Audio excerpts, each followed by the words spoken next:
This video is proudly sponsored by Newtype. Tools, accessories, model kits, these guys have it. Hop over to newtypeshq.com and use promo code Otaku for 10% off on your next purchase.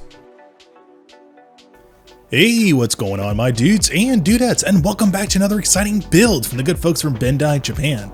So why don't we get started with the 1/100 scale Master Grade XXG0D2 Gundam DeathScythe Hell from the feature-length film Gundam Endless Waltz. And without further ado, let's get to it.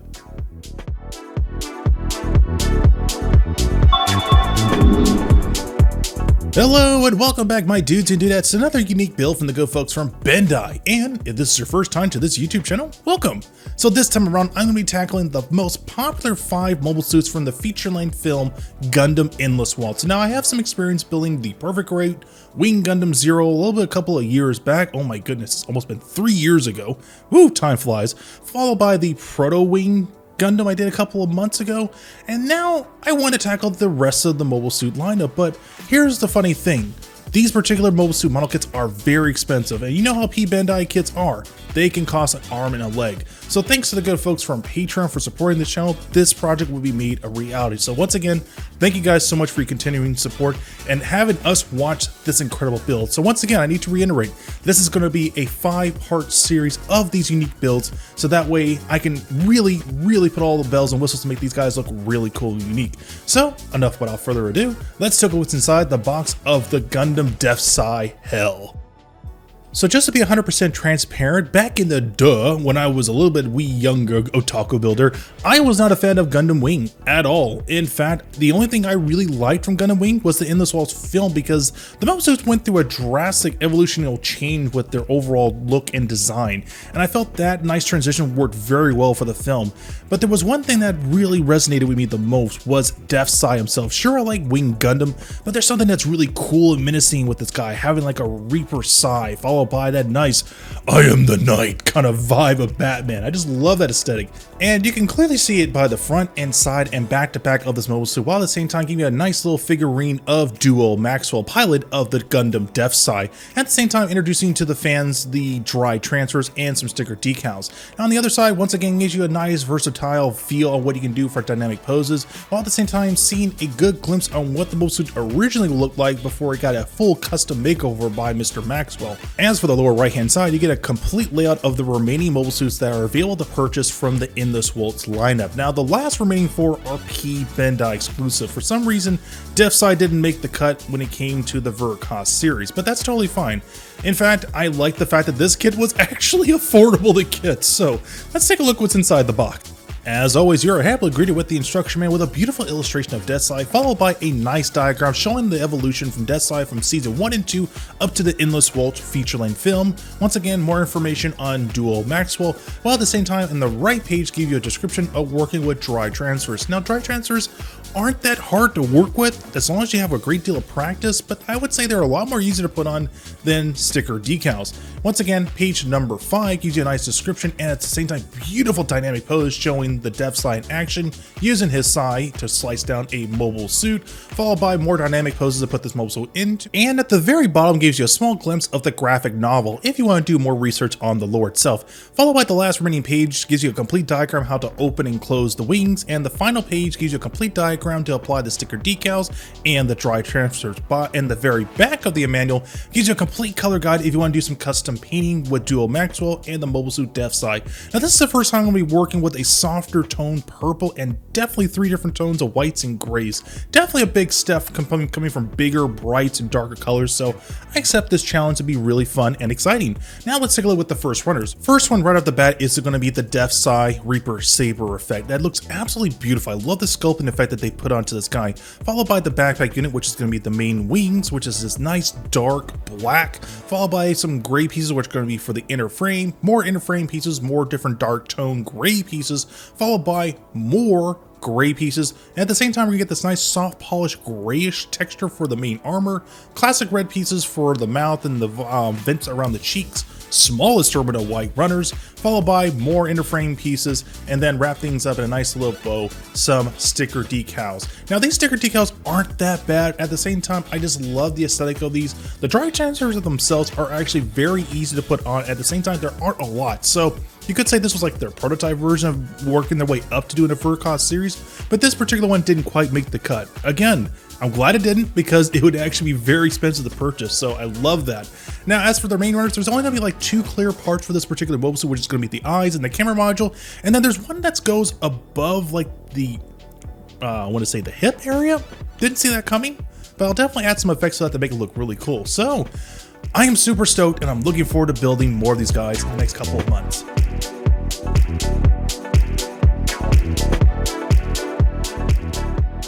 As always, before I get started, I need to assess what I'm going to be constructing first before I work my way up to the main body. The wings themselves are going to be pretty straightforward, but the beam saber is where it's definitely going to grab a lot of attention. I did some prototype testing to see if I can make this actual saber light up the way how I want it, but here's the thing. Even with the brightest mega LED light, there's no way to hide the wiring. At the same time, no way to hide a mega LED. The mega LED would definitely be a great alternative to make the saber light up correctly the way you want it. But another alternative that I think that would work better for people, just use some actual glow-in-the-dark paint, and that'll be a great alternative. But none of the cheap stuff. Make sure you get some like really high quality ones that actually make that effect look the way I want it. But for me, I'm gonna give it a nice custom paint job and still pull off the effect that I want to make it look really cool.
sexy smile, looking forward to see you. I hope I would lose control.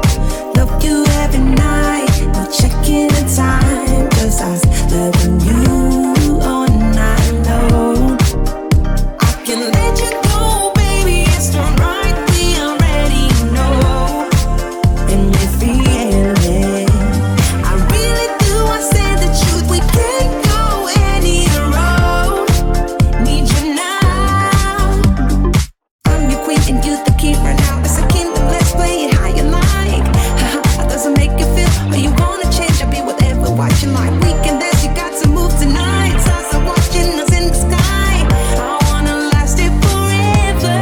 It's a sexy smile, looking forward to see you. I hope I won't lose control. Love you every night, no checking the time, just us loving you all night long. I can let you go, baby, it's the right we already know, and we feel it. I really do, I said the truth, we can't go any road. Need you now. Let's change the clothes we haven't tried. You know how you make me feel alive. Come close to me, I'm obsessed with your different kind of style. Don't you ever leave, step by my side. On my head, cause I don't have much time. I wanna hug you forever.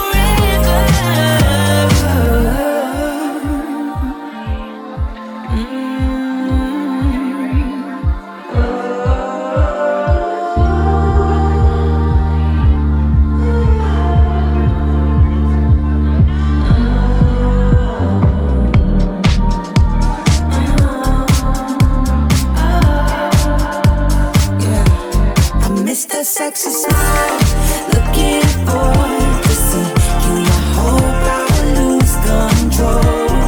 Love you every night, no checking the time, just us loving you all night long. I miss that sexy smile, looking forward to see you. I hope I will lose control.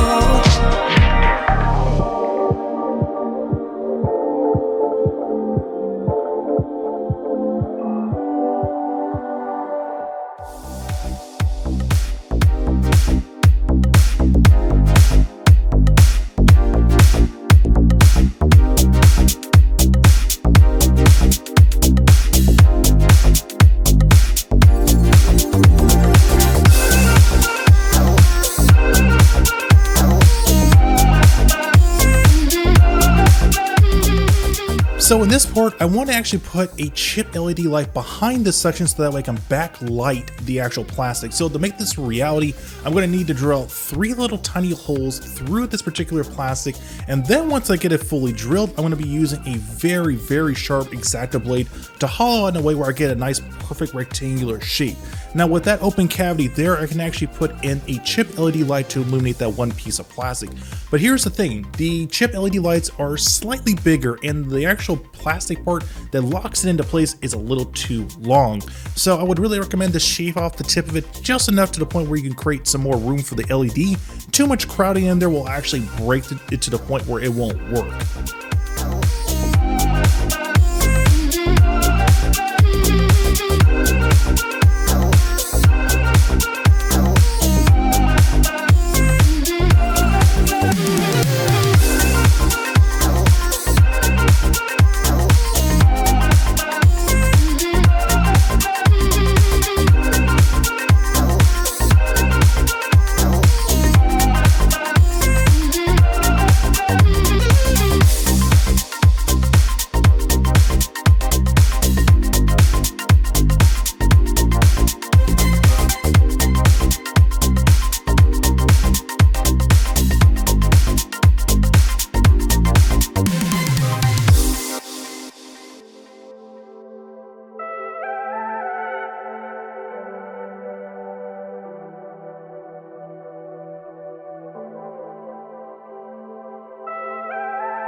Alright, my dudes and dudettes, as this video is wrapping up, I want to share with you guys my thoughts and impressions about this model kit. So, I will honestly tell you guys right now, this kit was really gnarly, dude. I mean, I don't mean to use 90s lingo, but it really was gnarly. It was really gnarly to build. Oh my god, I said gnarly 3 times. Okay, it's 4. Okay, stop, Otaku builder. Okay. Again, not a big fan of Gundam Wing, but actually coming back to actually checking this show out almost 25 years later, it's really refreshing. I love the Endless Waltz design. DeathScythe itself is definitely my second favorite one. But what makes it really unique for me personally, it's the overall color scheme. I like the engineering, how it works. The kit was not too difficult to build. I got it done in less than like 5.5 days, both coloring and painting, and put the LED lights in there. Has great range of articulation. Shockingly, it's like really good. On top of that, the dry transfers that did come with this kit are really solid. I really dig it. On top of that, my biggest concern was the DeathScythe weapon itself. I thought there was going to be issues where he wouldn't be able to put it in really cool, like, dynamic poses, and my goodness, I was wrong. I was very shocked the way how I was able to hold it, how there were hardly any pieces that were falling off. It actually kept a nice, awesome dynamic poses when I put it onto an action base, while at the same time put it in various poses where it was properly backlit. It just overall was a really good kit, but I think probably the most wonderful thing about this model kit is the backpack unit. Now, the backpack unit itself, it's very sensitive. So when you construct it, pay very close attention to the instructions, because any kind of deviation of trying to alter or trying to manipulate or trying to force pieces into one another will end up damaging the area, or you'll have areas that won't properly close. And I had that happen to me a couple of times constructing the backpack unit. So be mindful of that when you're constructing that. On top of that, this kit is not that hard to build. I was super shocked with that. At the same time, not that difficult to construct. So if this is what's next to come for the remaining Endless Waltz kits, I am super excited for this, because I didn't expect to have this much fun building this particular mobile suit. I expected just to be a generic master grade and then put things together and then slap some LEDs and then I'm done. That wasn't the case. This kit actually breaks you out of your habits of working with like traditional Gundam colors. Bright, very vibrant, mild, medium tones, and then very bright tones. No, this is all about dark, and then lighter tones, and then soft whites, and then soft grays, and little hints of blue with white. I mean, it definitely breaks you out of your comfort zone, but that's a good thing. That is absolutely a good thing, because eventually it's just going to encourage me to actually do custom paint jobs for other future kits down the road. And I like that introduction. So if you're looking for a kit that actually breaks you out of that habit, this is definitely the one to get. But I'm not going to lie, I kind of dig the aesthetic, man. It kind of gives me that Batman vibe, and I just love that look, man, because it gives me that classic 90s Batman vibe to it. You know, everything from the Tim Burton Batman Returns art style and the Batman animated series with the bold and subtle grays and blacks, just definitely embellishing the presence of power. I just love that color scheme. So without a doubt, I'm a fan of the Endless Waltz series now. So without a doubt, thank you guys so much for recommending this for me. I'm actually very excited to get started building the rest of this. So with that being said, thank you dudes and dudettes for watching this video. Thank you guys so much for the likes, comments, and subscribes. Thank you guys for coming in the beginning of January. You guys are incredible. On top of that, thank you Patreons. Thank you so much for everyone that actually share these videos. It helps the channel grow tremendously. And as always, I will see you dudes and dudettes on the next video.